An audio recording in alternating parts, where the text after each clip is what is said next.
Hello बच्चों, नमस्कार।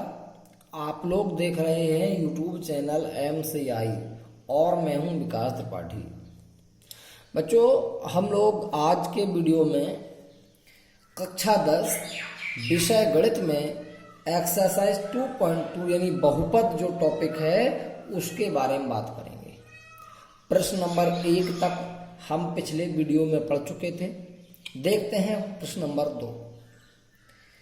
एक द्विघात बहुपद ज्ञात कीजिए जिसके शून्यकों के योग तथा गुणनफल क्रमशः दी गई संख्याएं हैं। यानी जो दी गई संख्याएं हैं ये क्या है? ये बहुपद के शून्यकों के योगफल और गुणनफल है। पहली संख्या जो दी है ये शून्यकों का योगफल है, दूसरी संख्या जो दी है ये शून्यकों का गुणनफल है और हमें द्विघात बहुपद ज्ञात करना है। तो चलिए बच्चों, पहला भाग देखते हैं। पहले भाग में शून्यकों का योगफल 1/4 है, शून्यकों का गुणनफल -1 है। शून्यकों का योगफल जो दिया है वो दिया है 1/4। शून्यकों का गुणनफल जो दिया है वो दिया है -1। बच्चों, यदि किसी द्विघात बहुपद के शून्यक ज्ञात हों तो द्विघात बहुपद निकालने का हमने एक सूत्र पढ़ा था कि ब्रैकेट में x minus alpha into x minus beta. ये सूत्र तब प्रयोग करते हैं जब बहुपद के शून्यक दिए हों। इसके अतिरिक्त हमने एक सूत्र और बताया था। हमने कहा था कि यही दूसरा वाला सूत्र सबसे ज्यादा प्रयोग में आता है। तो बच्चों, वो सूत्र क्या है सुन लीजिए। बहुपद बराबर के x² माइनस शून्यकों का योगफल इंटू x और प्लस शून्यकों का गुणनफल। ये सूत्र था जो हमने आपको लिखवाया था, कहा था इसे याद कर लेना कि ब्रैकेट में x² माइनस शून्यकों का योगफल इंटू x प्लस शून्यकों का गुणनफल। इस सूत्र में k एक अचर राशि यानी वास्तविक संख्या है। यहां पर k एक वास्तविक संख्या है। जहां पर हमने सूत्र लिखवाए थे वहां हमने शायद ये नहीं लिख पाया था कि k एक वास्तविक संख्या है। उन सभी सूत्रों में जिन जिन में k आया था लिख देंगे जहां k एक वास्तविक संख्या है। यानी k का मान कोई भी वास्तविक संख्या हो सकता है। अब बच्चों, इस सूत्र में एक तो शून्यकों का योगफल आया है तो हमें योगफल पता भी 1/4। यहां शून्यकों का गुणनफल आया है, हमें शून्यकों का गुणनफल भी पता -1 रख दीजिए। तो k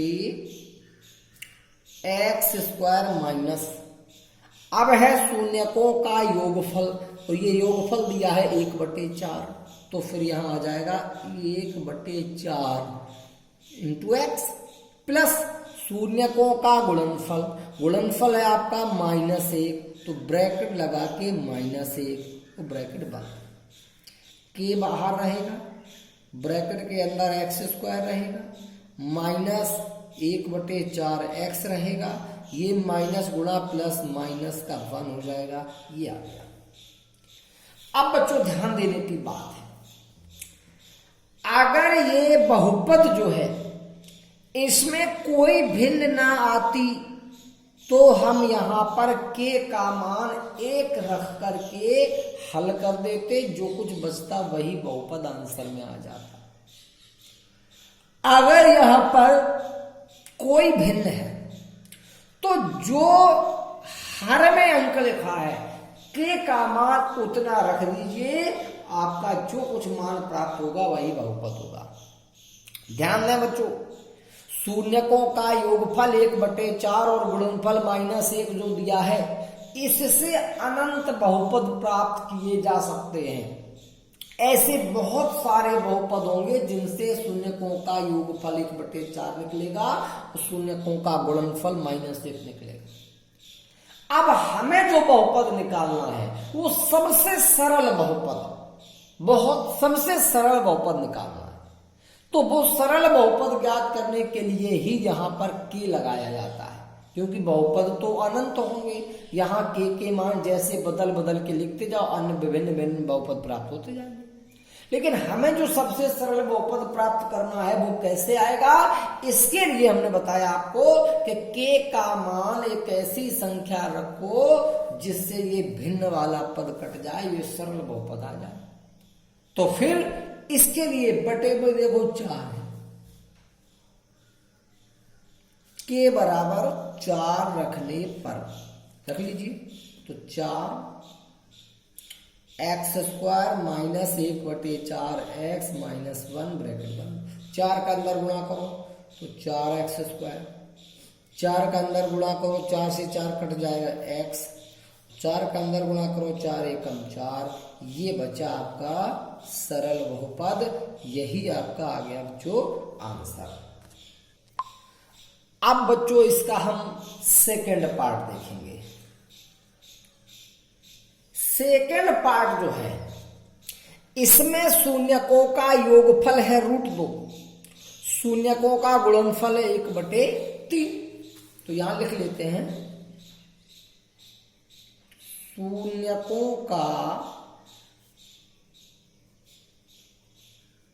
योगफल बराबर दिया है √2, शून्यकों का गुणनफल जो दिया है 1/3। अब आपको द्विघात बहुपद ज्ञात करना है, शून्यकों का योगफल दिया है और गुणनफल दिया है। बच्चों वही प्रक्रिया, सबसे पहले हम इसमें सूत्र प्रयोग कर लें। द्विघात बहुपद बराबर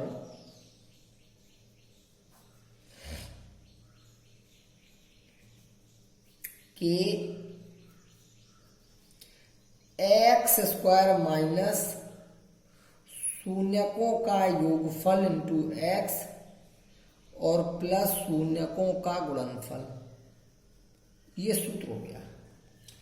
इसमें शून्यकों के योगफल का मान रख दो और शून्यकों के गुणनफल का मान रख दो, तो के x² माइनस शून्यकों का योगफल जो था वो कितना था √2 इंटू x और प्लस शून्यकों का गुणनफल कितना है 1/3 और ब्रैकेट बंद। बच्चों जो ब्रैकेट के अंदर बहुपद आ रहा है, क्या ये सब सरल बहुपद है? क्या इसमें कोई भिन्न नहीं है? इसमें 1/3 भिन्न है। इस भिन्न को कैसे समाप्त किया जा सकता है कि जो हर में लिखा है वही के का मान रख लीजिए। तो आपके हर में क्या आया है 3, तो लिखेंगे के बराबर 3 रखने पर रख दीजिए, तो के स्थान पर 3 और ब्रैकेट में x² माइनस का √2x और प्लस का 1/3, 3 का अंदर गुणा कर दो तो 3x² माइनस 3 का इसमें करो 3√2x और 3 का इसमें करोगे 3 कट जाएगा 1, ये आ गया सरल बहुपद। यही बच्चों हमारा आंसर हो जाएगा। बच्चों इसी प्रकार से एक्सरसाइज 2.1 के पहले प्रश्न के शेष भाग तो कल आपने कर लिए होंगे, आज आप लोग इसकी 2.2 के भी शेष भाग कर लेंगे। इसमें 6 भाग हैं, 2 हमने बता दिए, शेष 4 भाग जो बचे हैं वो भी आपको करने हैं, जो 2 हमने किए वो तो आपको करने ही हैं। इस प्रकार से आपकी एक्सरसाइज 2.2 कंप्लीट हो जाएगी। अब देखते हैं एक्सरसाइज 2.3। अब बच्चों एक्सरसाइज 2.3 देखें। विभाजन एल्गोरिथम का प्रयोग करके निम्न में px को gx से भाग देने पर भागफल तथा शेषफल ज्ञात कीजिए।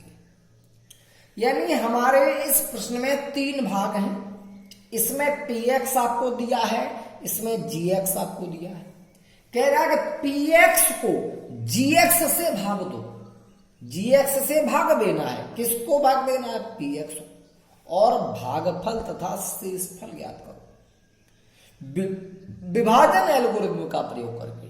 विभाजन एल्गोरिथ्म आपने पहले चैप्टर में पढ़ा होगा, माने भाग देने की प्रक्रिया से जो चरण प्राप्त होते हैं वो विभाजन एल्गोरिथम होते हैं। तो उसी का प्रयोग करके आपको px को gx से भाग देना है। तो चलिए बच्चों, हम इसके तीनों पार्ट आप लोगों को बताएंगे। तीनों पार्ट बताएंगे क्यों? क्योंकि हम दूसरा प्रश्न आपको नहीं बताएंगे। जो प्रक्रिया इसमें करनी है दूसरे प्रश्न में भी यही करना है, भले ही उसमें लिखा कुछ अलग है, उसमें कुछ और पूछा गया है, करना यही है। तो हम पहले प्रश्न के तीनों भाग आपको पूरे पूरे बता देते हैं, शेष आपको दूसरा पार्ट घर पे ही करना पड़ेगा। तो चलिए देखते हैं पहला पार्ट। पहले पार्ट में px है x³ minus 3x square plus 5x minus 3 और gx है x² माइनस 2। हमें gx से भाग देना है, माने px को भाग देना है किससे? gx से। तो px जो है वो है x³ minus 3x square plus का 5x और माइनस का 3। इसमें किससे भाग देना है? gx से x² माइनस 2 से। माने इस बहुपद से भाग देना है। तो चलिए बच्चों, x² माइनस 2 का भाग देना है x³ minus 3x square plus का 5x माइनस का 3 में। ध्यान देते बच्चों, बहुत ध्यान से सुनेंगे इसको। भाग देने की क्रिया आप लोगों ने कक्षा 9 में बहुत अच्छे से पहले चैप्टर में पढ़ी थी, बहुपद में। आइए पूरी भाग की क्रिया हम आपको एक बार फिर से सिखा देते हैं, ध्यान से सुनना। भाग देने से पहले ये जांच लें कि दोनों ही बहुपद घात के घटते क्रम में होना चाहिए।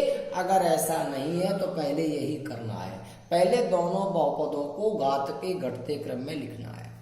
यहां पर ये घटते क्रम में है और ये भी घटते क्रम में है। अब 3 स्टेप याद रखें, कितना भी बड़ा भाग हो उन्हीं 3 स्टेप को बार बार दोहराने से पूरा भाग कंप्लीट हो जाता है। पहला स्टेप, पहले पद का भाग पहले पद में देकर के भागफल को लिखना। पहला पद क्या है? x²। इसका पहला पद क्या है? x³। भाग दे दोगे तो x² का भाग x³ में दोगे। घातें घटती हैं, आधार समान है तो घात में घातें घटती। तो 3 घात से 2 घात घटाओ, x की घात 1 बचा, यानी x बचा। एक स्टेप कंप्लीट हो गया। पहला स्टेप था पहले पद का भाग पहले पद में देकर के भागफल को लिखना, ये हो गया। दूसरा स्टेप होता है इस भागफल का पूरे बहुपद में गुणा करके गुणनफल लिखना। तो x का गुणा जब इसमें करोगे x³, इसमें गुणा करो ना करो, पहले पद में गुणा करने से यही पहला पद प्राप्त होता है। ये हमेशा बिल्कुल गुणा करने की आवश्यकता ही नहीं है। दूसरे से गुणा करो, माइनस 2 का गुणा x में करोगे 2x। अब बच्चों ध्यान देंगे, चाहे तो इस 2x को इसके नीचे लिखो चाहे यहां लिखो, इसकी हल की प्रक्रिया जोड़ना या घटाना इसी के साथ होगा, इसके साथ नहीं हो सकता, क्योंकि ये सजातीय पद नहीं है। ये x में स्क्वायर है, इसमें x में कोई घात नहीं है। जब तक घात समान नहीं है तब तक ना इनको जोड़ सकते हैं ना घटा सकते हैं।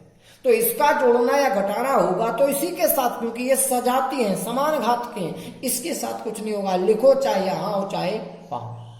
जिस प्रकार से हम लोग आपको पढ़ाते हैं, तो चाहे विद्यालय से पढ़ा चाहे घर से पढ़ाएं, बस मेन काम पढ़ाना है, कार्य तो पढ़ाने का अनिवार्य होना है। बाकी यहां से चाहे विद्यालय से। तो जोड़ना तो इसे इससे है, घटाना तो इसे इससे है। अब चाहे यहीं से लिख के घटा लो, चाहे उसी के नीचे लिख के, करना तो उसी के साथ जो कुछ है। तो बच्चों दूसरे स्टेप का काम भी हो गया, हमने इस भागफल का पूरे में गुणा करके लिख लिया। तीसरा स्टेप, ऊपर वाले बहुपद से नीचे वाले बहुपद को अब घटाना है। और सबको पता है घटाते समय नीचे वाले बहुपद के चिन्ह बदल जाते हैं। इसमें अभी कोई चिन्ह नहीं है तो यहां प्लस चिन्ह माना जाएगा। इसे बदल करके क्या कर दिया जाएगा, माइनस। इस माइनस को बदल कर क्या कर दिया जाएगा, प्लस। अब हमारी प्रक्रिया घटाने की जगह जोड़ने की हो जाती है। तो देखो प्लस का एक्स क्यू है, ये माइनस एक्स क्यू है। हमेशा घटाने में पहले पद तो कट ही जाते हैं, हमेशा की बात है। अब देखो दूसरे पद में ये एक्स स्क्वायर इसके साथ तो हल होगा नहीं, क्योंकि ये बड़ी घात का है तो इसे पहले लिखो। हमने कहा था अवरोही क्रम में लिखा जाता है, घात के घटते क्रम में। तो पहले बड़ी घात का पद आ गया, ज्यों का त्यों। अब जो प्लस 5x है इसका हल 2x के साथ होगा। तो 5 और 2 प्लस के 7x और माइनस का 3। बच्चों अगर असुविधा लगे तो आप इस 2x को इस 5x के नीचे लिख सकते हैं, यहाँ रिक्त स्थान छोड़ दें, इधर x क्यूब और सीधे इधर प्लस माइनस का 2x। तो चलिए बच्चों घटाने की प्रक्रिया हो गई, ये आपका नीचे उसका हल आ गया। अब बच्चों ध्यान देना है कि जो 3 स्टेप हम प्रयोग कर चुके हैं, यही तब तक प्रयोग करना है जब तक इसकी घात इस भाजक की घात से कम ना आ जाए। जब इसकी घात भाजक की घात से कम आ जाएगी तो इसे हम शेषफल कह देंगे, ये भागफल हो जाएगा। चलिए बच्चों अभी इसकी घात 2 है, इसकी भी 2 है, अभी घात कम नहीं है तो भाग फिर से देना पड़ेगा। फिर से भाग दे दीजिए, वही 3 स्टेप। पहले पद का भाग पहले पद में दो, तो एक्स स्क्वायर से एक्स स्क्वायर कट गया, -3 बचा, ये भागफल आ गया, एक स्टेप हो गया। दूसरे में इसका गुणा इसमें करके नीचे लिखना है। तो हमने कहा था पहले पद में गुणा करोगे तो बिल्कुल यही पहला पद मिलेगा, सोचना ही नहीं है। दूसरे से गुणा करो, माइनस गुणा माइनस हो गया प्लस, और 3 दूनी हो गया 6, 2 स्टेप हो गए। तीसरे स्टेप में ऊपर के बहुपद से नीचे का घटाते हैं, घटाते समय चिन्ह बदल लो, ये प्लस हो गया, ये प्लस से माइनस हो गया। हमने कहा था पहले पद हमेशा कट जाते हैं। ये प्लस का 7x है, ये 6 में तो जुड़ेगा नहीं क्योंकि 6 तो अचर पद है, ये 3 के साथ होगा। तो प्लस का 7x लिख लिया पहले, और ये माइनस के 3 माइनस के 6 माइनस के 9 हो गए। अब बच्चों ये जो 7x माइनस 9 है इसका घात कितना है, 1, और जो भाग दे रहे थे उसका घात कितना, 2। जब भाजक का घात इस घात से बड़ा हो जाए तो समझो अब भाग की क्रिया समाप्त हो चुकी है, ये आपका शेषफल आ चुका है, ये आ गया शेषफल। तो बच्चों हमें भागफल और शेषफल 2 चीजें निकालनी थी। भागफल आ गया x-3 और शेषफल आ गया 7x माइनस का 9। ये हो गए दोनों आंसर। यही 2 चीजें हमें ज्ञात करनी थी। अब देखते हैं बच्चों प्रश्न नंबर इसी का सेकंड पार्ट। हमें फिर से px का भाग gx में देना है, सॉरी px में gx का भाग देना है। px का मान था सेकंड पार्ट में x की power 4 minus 3x square plus 4x plus 5, और gx था x square plus 1 minus x। हमने कहा था बच्चों सबसे पहले इन दोनों बहुपदों का व्यापक रूप में होना, मानक रूप में होना अनिवार्य है, यानी घात के घटते क्रम में होना अनिवार्य है। कर लीजिए, ये तो घात के घटते क्रम में है, केवल ये नहीं है। तो चलिए हम इसे सीधे घात के घटते क्रम में लिख लें, x square minus x plus 1, ठीक, और भाग दे दो x की पावर 4 माइनस का 3x स्क्वायर प्लस का 4x प्लस 5, इसमें दे दिया भाग। चलते हैं वही 3 स्टेप जो अभी हमने आपको बताया। पहले पद का भाग पहले पद में, एक्स स्क्वायर का भाग x की पावर 4 में करेंगे, 4 घात से 2 घात घट गई, एक्स स्क्वायर आ गया, एक स्टेप हो गया। दूसरे स्टेप में हमें इस भागफल का गुणा करके लिखना है। गुणा कर दो, पहले पद में गुणा करने से यही पहला पद प्राप्त होगा। दूसरे से गुणा करो, माइनस एक्स स्क्वायर का एक्स में हो गया एक्स क्यूब, एक्स स्क्वायर का प्लस 1 में हो गया एक्स स्क्वायर, गुणा हो गया। अब तीसरा स्टेप है ऊपर के बहुपद से नीचे का घटाना, चिन्ह बदलने पड़ेंगे। यहां कुछ नहीं था, प्लस है माइनस हो गया, माइनस से प्लस हो गया, प्लस से माइनस हो गया। पहला पद हमेशा कटता है। दूसरे से देखो, ये एक्स स्क्वायर है, ये एक्स क्यूब है, हल नहीं होगा। एक्स स्क्वायर वाले पद का हल एक्स स्क्वायर वाले पद से होगा, इससे नहीं, क्योंकि ये समान घात के नहीं है। तो बड़ी घात किसमें, वो पहले लिखो, बड़ी घात इसमें है, तो प्लस का 3x क्यूब पहले आएगा। अब माइनस का 3x स्क्वायर है और यहां माइनस का एक्स स्क्वायर है, दोनों समान चिन्ह हैं, जुड़ जाएंगे, माइनस के 4x स्क्वायर, और अब बचा प्लस का 4x और प्लस का 5। बच्चों अभी इसका घात 3 और इसका 2, अभी तो भाग जाएगा, भाग दे दो।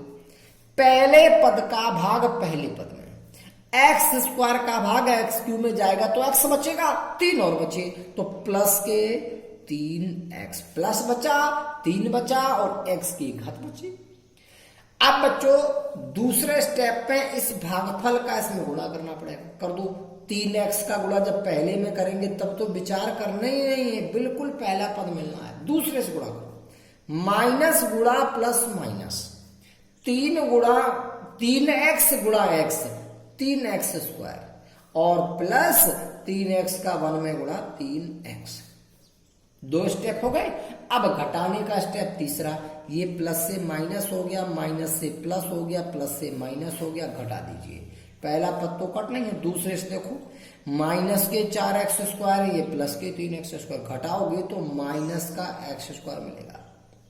प्लस का 4x है, माइनस का 3x, घटाओगे प्लस का x मिलेगा और प्लस का 5।